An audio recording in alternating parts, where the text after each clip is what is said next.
Yo! Maganda yung araw ngayon.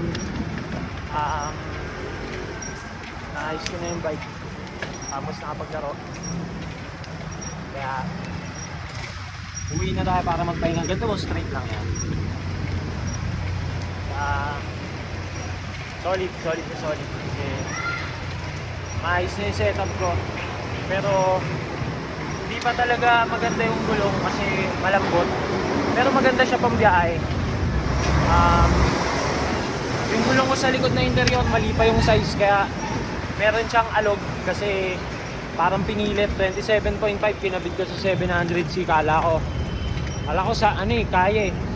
Ano pala siya, may stretch. So may issue pa yung bike natin kasi hindi siya perfect. Sayang yung sealant na nilagay ko kasi harap likod. So hindi mo naman pwede ilipat yun eh. Kaya tip ko, pag bibili kayo ng interior na normal valve, kapitan nyo ng sealant ng motor kasi mas tatagal yung buhay. Yeah.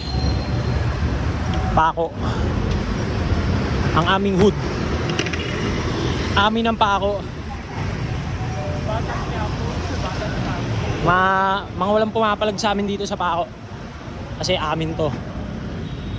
Ito ang aming lugar. Pagbababanggayin natin lahat. Joke lang. Go signal na po. Daniel,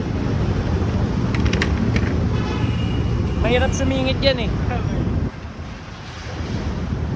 Pako hood.